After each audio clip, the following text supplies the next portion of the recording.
Welcome to Roguecast. I'm Sheen, and today we'll be taking a look at the Sapphire Pulse Radeon RX 5600 XT graphics card. The 5600 XT is a mid-range GPU that is fantastic for 1080p gaming at moderately high frame rates, and for 1440p gaming at more moderate frame rates. You can expect to get anywhere from 60 to over 100 FPS average for various titles at 1080p high settings, and at least 60 FPS average for 1440p at similar settings. For many gamers playing at those resolutions, especially those that don't yet have or want a high refresh rate monitor, this is an ideal GPU. It features a max boost clock of up to 1750 MHz and comes with 6 GB of GDDR6 14 GB VRAM.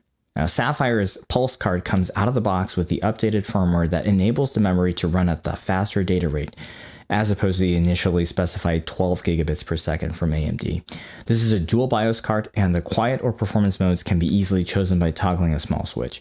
And because it's factory overclocked, when running in the performance mode, you will get to the max boost clocks as specified by AMD for the 5600 XT.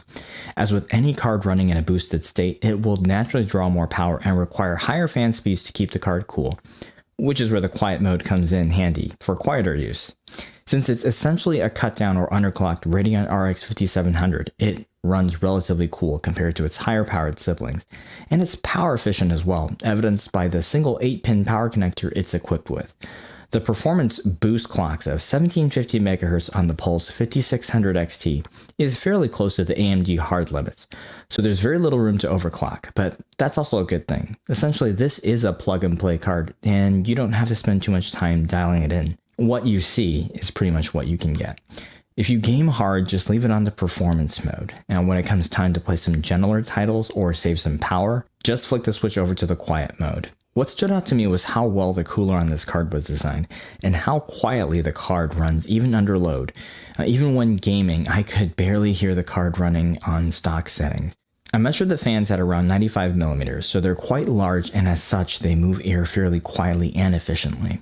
The large heatsink features heat fins that run along the length of the card, and these tend to exhaust warm air more effectively, which is a great thing for smaller systems where you want to limit the effect on your CPU's cooling. It's not a long card, but it is a little wider at 135 millimeters in order to accommodate the larger fans.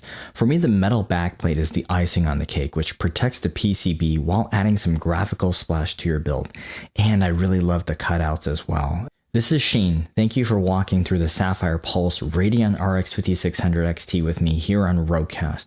The Sapphire Pulse Radeon RX 5600 XT can be usually purchased for around $300, but as you can see, Roguecast is able to give you some nice savings.